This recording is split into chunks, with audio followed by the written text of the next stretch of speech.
오늘 말씀의 9절부터 19절에는 여러 가지 다양한 내용의 잠언의 말씀이 있습니다. 특별히 그 가운데 우리가 읽은 19절 마지막 절의 말씀은 화목해야 하는 자가 어떠한 은혜와 축복을 갖고 있는지에 대해서 강조하고 있는데, 형제와 화목하다라고 하는 단어는 사실 솔로몬의 입장에서 쉽지 않은 주제였을 겁니다. 왜냐하면 솔로몬은 많은 형제가 있었고요.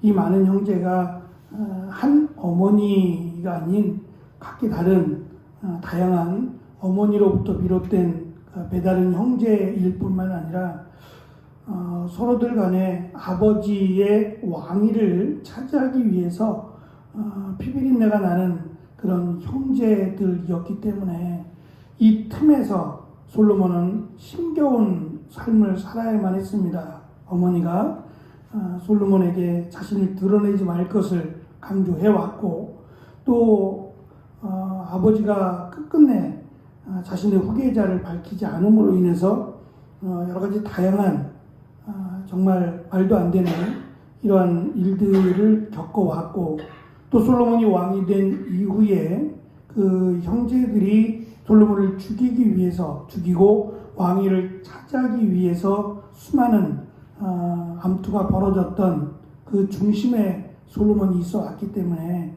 형제와 화목하라, 그것은 자기를 생각하면 결코 쉽지 않은 그런 내용의 주제였을 것이 분명합니다.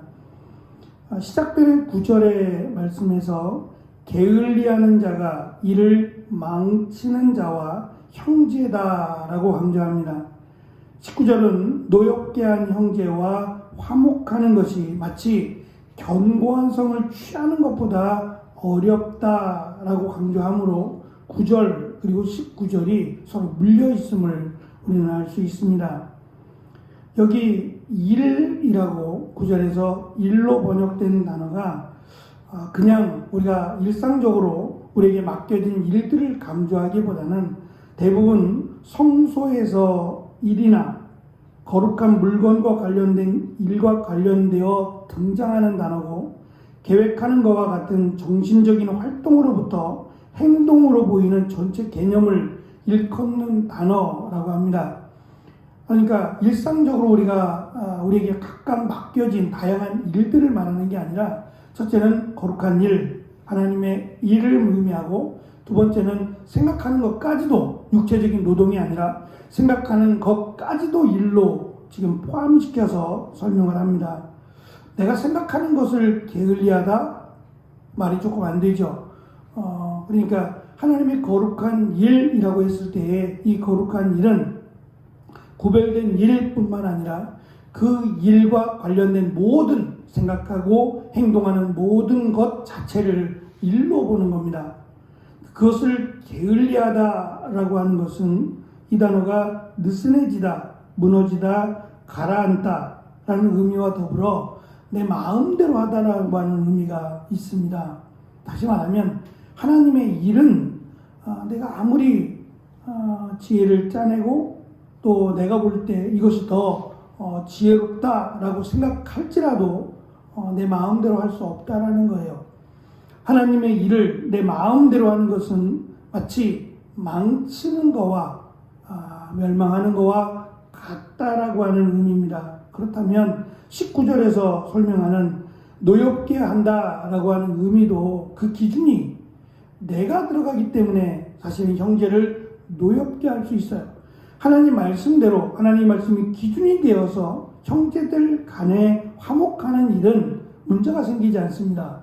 그런데 내가 기준이 되면 그것이 모든 형제들이 다 만족하고 모든 형제들이 다 기뻐할 수만은 없어요.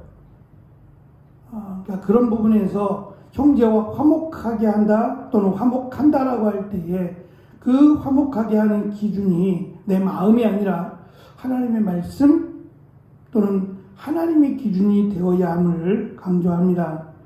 9절부터 12절은 첫째, 게으름이 개인적인 신앙의 개인적 재앙을 초래한다는 것을 강조하고, 하나님은 안전의 유일한 실제적인 근원이 되신다라고 하는 것을 강조하고, 재물은 안전을 위한 수단을 제공하지만 재물의 위험은 그것을 소유한 자에게 실제보다 크게 안전하다라고 하는 착각을 제공한다는 것이고, 마지막 12절은 교만할 때 재앙의 위험이 가장 높다라고 하는 것을 강조합니다.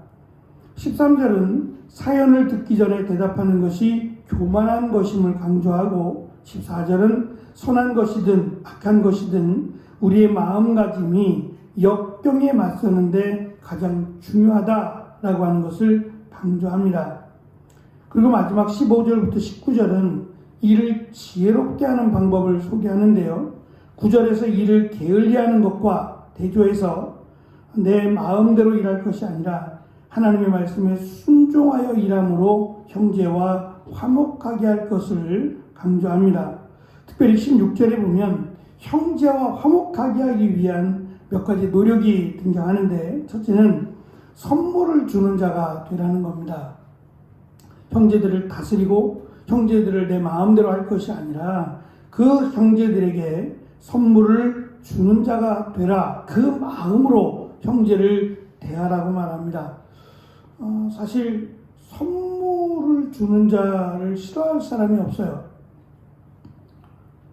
내가 선물을 주면 상대방이 한 번이 아니라 만날 때마다 선물을 준다면 상대방은 나를 만나는 것에 대해서 글쎄요, 나쁘게 보면 부담스러워할지도 모르겠습니다만 상대방에게 부담을 준다, 그건 의도적인 선물이고 상대방을 불쾌하게 하는 선물이 아니라 상대방을 배려하고 상대방에게 유익이 되는 선물을 준다면 상대방은 그를 만나는 것에 대해서 기대를 할 것이고 또 즐거워할 것입니다.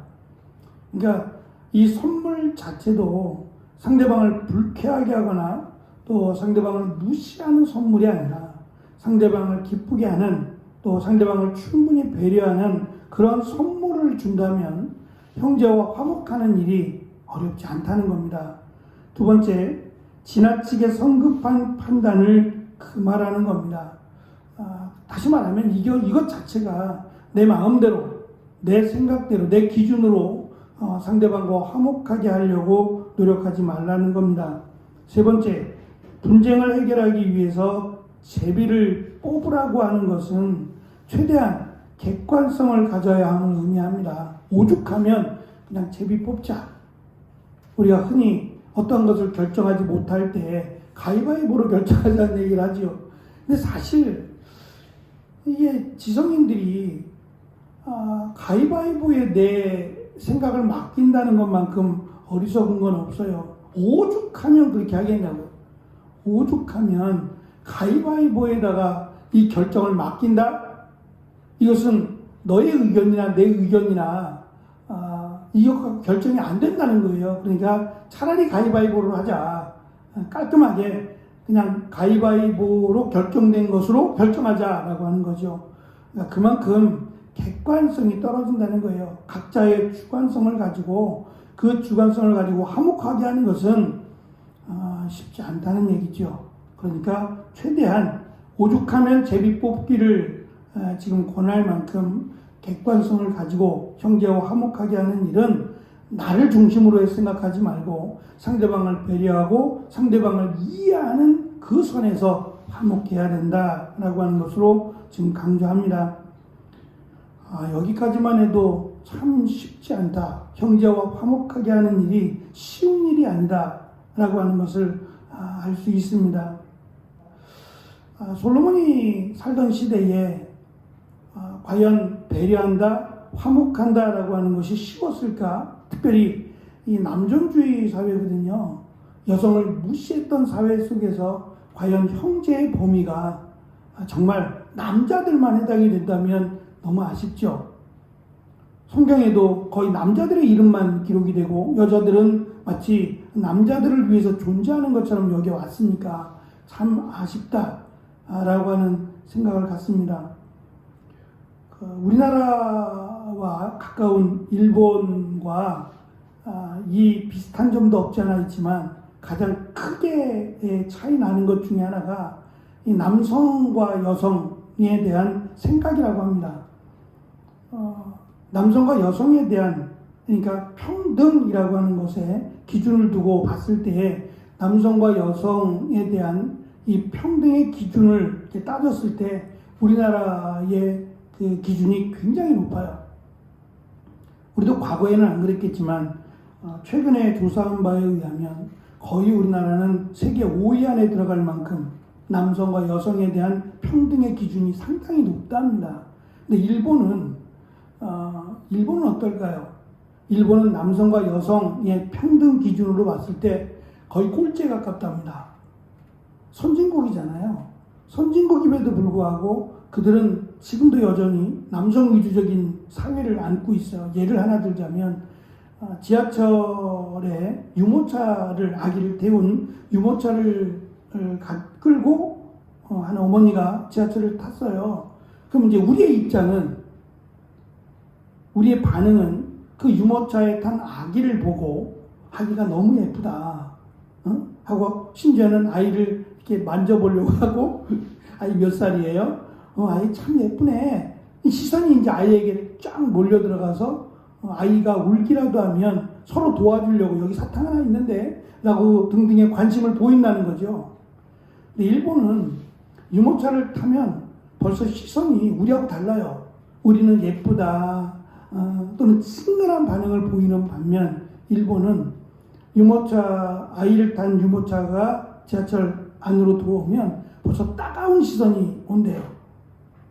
그리고 이 아기가 울기라도 하면 어쩔 줄 모른대요. 이 어머니가 어쩔 줄 모르다가 그 다음 역에서 내린대요. 자기가 원하던 도착해야 될 역이 아님에도 불구하고 내린대요. 왜냐하면 아기가 우니까 시끄럽다는 거예요.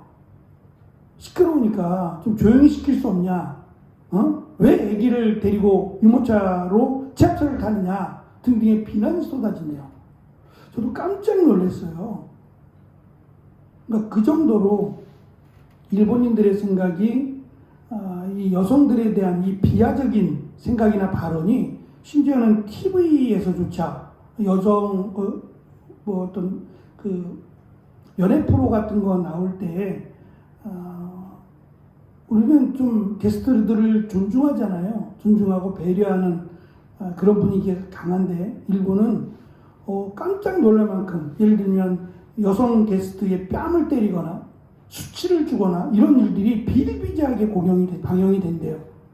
우리가 만약에 그걸 본다면 막 투고하고 난리가 날 거예요. 근데 일본은 그거에 대해서 그런 부분에 대해서 당연시하게 여긴답니다.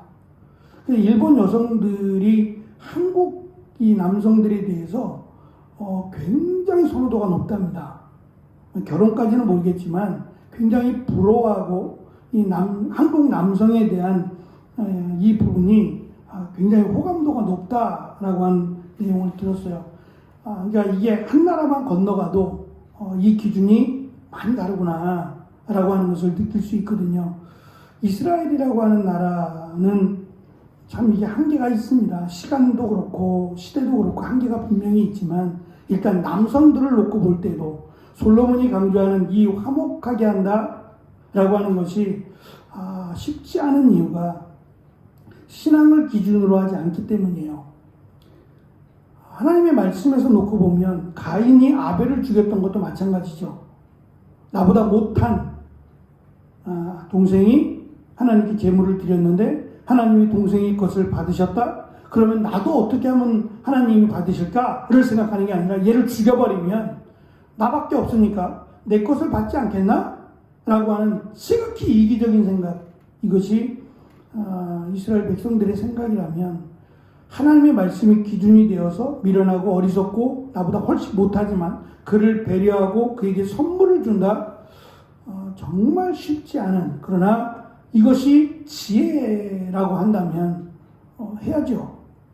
근데 그것이 쉽지 않았겠다라고 하는 생각도 가져옵니다. 솔로몬의 입장에서도 마찬가지죠.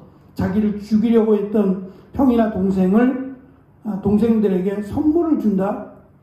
결코 쉽지 않았을 겁니다. 하지만 하나님의 말씀은 원수를 사랑하라고 하는 것이 하나님의 말씀이었기에 하나님의 말씀대로 지키는 것이 지혜이고 또 하나님이 그것을 통해서 인도하신다, 사랑하시고 보호해 주신다 라고 하는 맨 마지막 19절에 가면 형제를 노엽게 하는 다툼은 마치 잠긴 문 빗장이 성 안으로 들어가지 못하게 하는 것처럼 형제의 마음을 다시는 얻을 수 없게 되기에 솔로몬은 형제와 화목하기를 힘써야 한다. 보이기 위해서가 아니라 진짜 힘써야 한다. 그렇지 않으면 형제의 마음에 닫힌 문빗장이 튼튼하거든요. 문을 못 열게 하기 위해서 걸어 잠그는 이 문빗장만큼이나 형제의 마음을 열어야 한다라고 하는 것이 먼저 강조하는 바입니다. 화목케 하기에 힘쓰는 것, 그 이전에 닫힌 형제 사이에 닫힌 이 문빗장을 풀기 위해서 부단한 노력과 수고를 해야 된다. 또 그렇게 했을 때 하나님이 주시는 큰 은혜에 대한 지혜를 우리에게 가르쳐 줍니다. 우리 가정들에게 있어서 여러 가지 다양한 이유가 있겠지만 어쨌든 하나님을 믿는 믿음의 사람들로 이 말씀에 대해서 우리가 함께 고민하고 지혜를 모으고 형제와 화목하게 하기 위해서 우리가 힘쓰고 애쓰는 귀한 은혜가 있기를 축원합니다. 기도하겠습니다.